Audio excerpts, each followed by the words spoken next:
السلام علیکم ناظرین، تحریک لبیک والے احمدیوں پر ظلم کر کے کہتے ہیں کہ ہم نے جہنم رسید کر دیا ہے، مگر یہ اپنے گریبان میں جھانکتے نہیں کہ جہنم اور جنت کا فیصلہ تو خدا کرے گا۔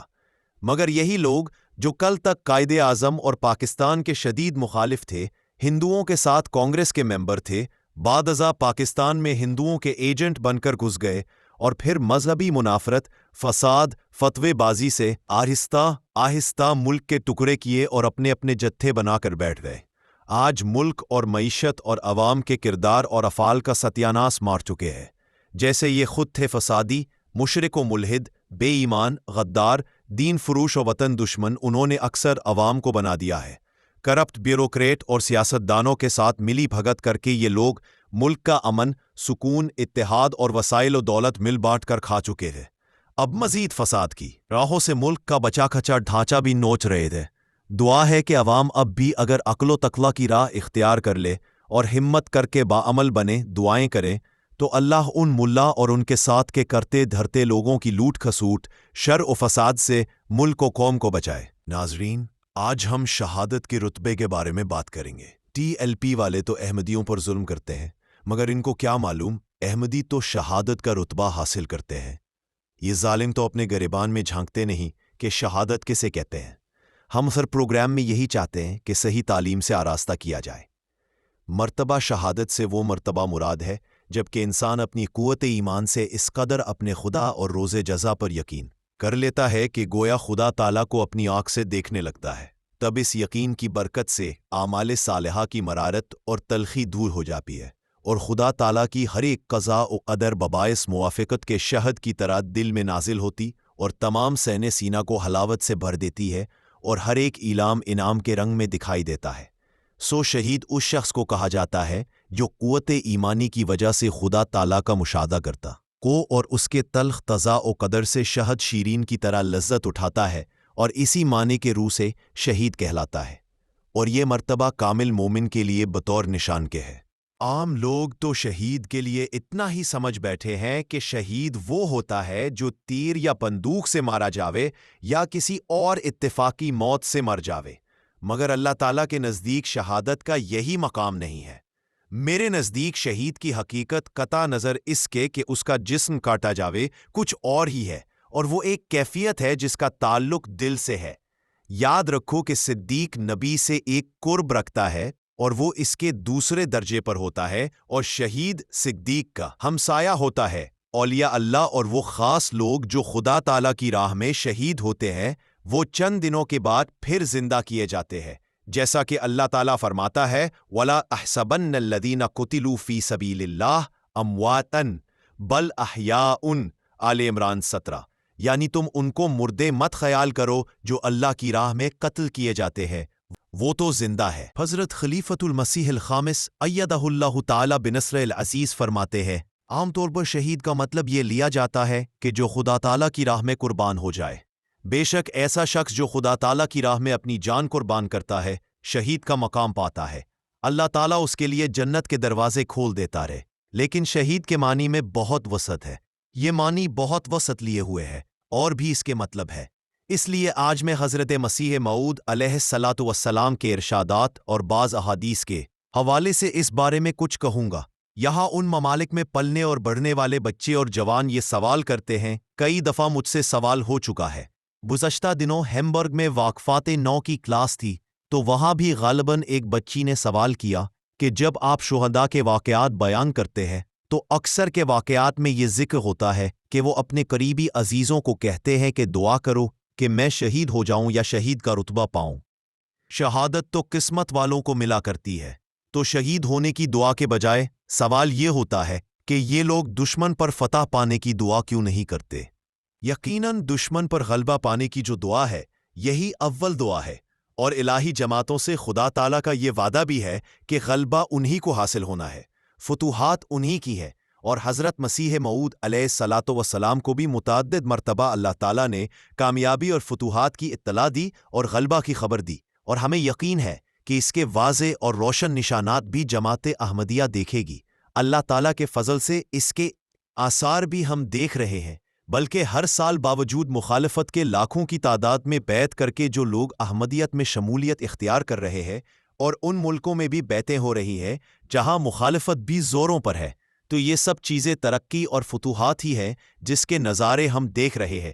اسی طرح جماعت جو دوسرے پروگرام کرتی ہے اور اسلام کی خوبصورت تصویر پیش کر کے غیر اسلامی دنیا کے شکوک و شبہات دور کر رہی ہے، یہ جو بات ہے یہ کامیابیوں اور فتوحات کی طرف قدم ہی تو ہے جو جماعت احمدیہ کے اٹھ رہے ہیں، جو ایک وقت میں آ کر انشاءاللہ تعالی دنیا میں ایک غیر معمولی انقلاب پیدا کریں گے، اور اس کے لیے ہر احمدی کو کوشش بھی کرنی چاہیے اور دعا بھی کرنی چاہیے۔ بہرحال بڑے مقاصد کے حصول کے لیے قربانیاں بھی دینی پڑتی ہیں، جان کی قربانی بھی دینی پڑتی ہے، اور جماعت احمدیہ کے افراد جہاں بھی ضرورت ہو ہر قسم کی قربانیاں دیتے ہیں اور اس کے لیے تیار بھی رہتے ہیں۔ اس میں جان کی قربانی بھی ہے جو ان قربانی کرنے والوں کو شہادت کا رتبہ دلا رہی ہے، اور اللہ تعالیٰ کی رضا کی جنتوں میں یہ لوگ داخل ہو رہے ہیں۔ لیکن جیسا کہ میں نے کہا کہ شہادت صرف اسی قدر نہیں ہے، شہید کا مطلب صرف اسی قدر نہیں ہے۔ اس کی گہرائی جاننے کے لیے ان نوجوان سوال کرنے والوں کو ضرورت ہے اور بڑوں کو بھی ضرورت ہے، تاکہ شہادت کے مقام کے حصول کی ہر کوئی کوشش کرے، اس دعا کی روح کو سمجھے اور خدا تعالیٰ کی رضا کی جنتوں میں داخل ہو۔ آن حضرت صلی اللہ علیہ وسلم نے ایک موقع پر حضرت ابو ہریرہ رضی اللہ عنہ کو فرمایا کہ اگر صرف اللہ تعالیٰ کی راہ میں مارے جانے والے ہی شہید کہلائیں گے تو پھر تو میری امت میں بہت تھوڑے شہید ہوں گے۔ مسلم کی ایک حدیث ہے کہ آن حضرت صلی اللہ علیہ وسلم نے فرمایا کہ جو شخص صدق کی نیت سے شہادت کی تمنا کرے اللہ تعالیٰ اسے شہداء کے زمرے میں داخل کرے گا، خواہ اس کی وفات بستر پر ہی کیوں نہ ہو۔ بدر کے موقع پر بھی ہم دیکھتے ہیں کہ آن حضرت صلی اللہ علیہ وسلم نے اللہ تعالیٰ کو اس کے عہد کا واسطہ دے کر فتح مانگی تھی، ان مسلمانوں کی زندگی مانگی تھی جو آپ کے ساتھ بدر کی جنگ میں شامل تھے، جان قربان کر کے شہادت پانا نہیں مانگا تھا۔ عرض کیا تھا کہ اگر یہ مسلمان ہلاک ہو گئے تو پھر تیری عبادت کرنے والا کوئی نہیں رہے گا۔ اللہ تعالیٰ نے بھی انسان کا جو مقصد پیدائش بیان فرمایا ہے وہ عبادت ہی بیان فرمایا ہے۔ بس ایک حقیقی مومن کا پیدائش کا مقصد صرف ایک دفعہ کی زندگی قربان کرنا نہیں ہے، بلکہ مسلسل اللہ تعالیٰ کی رضا کے حصول کی کوشش ہے، اور ہر قربانی کے لیے ہر وقت تیار رہنا ہے۔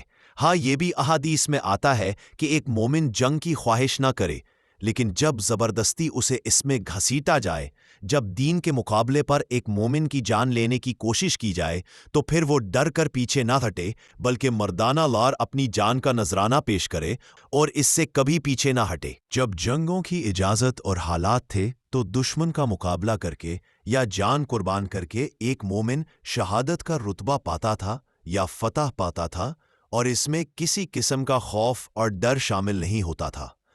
آج کل کے حالات میں جنگ تو ہے نہیں، جماعت احمدیہ کے دشمن بھی ہے، اور ہمارے جو دشمن ہے، جو بزدل دشمن ہے، یہ چھپ کر حملے کرتا ہے، لیکن اگر سامنے آ کر بھی حملہ کرے تو پھر بھی جنگ کرنے کا تو حکم نہیں ہے۔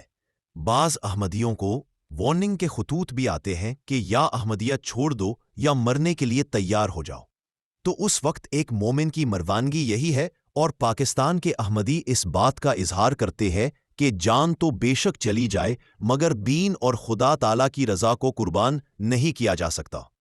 بس یہ ایک مومن کا امتیاز ہے جو مختلف حالات میں مختلف صورتوں میں قائم رہتا ہے، اور اللہ تعالیٰ نے نبیوں، صدیقوں اور شہیدوں اور صالحین میں شامل ہونے کے لیے مومن کو دعا بھی سکھائی ہے۔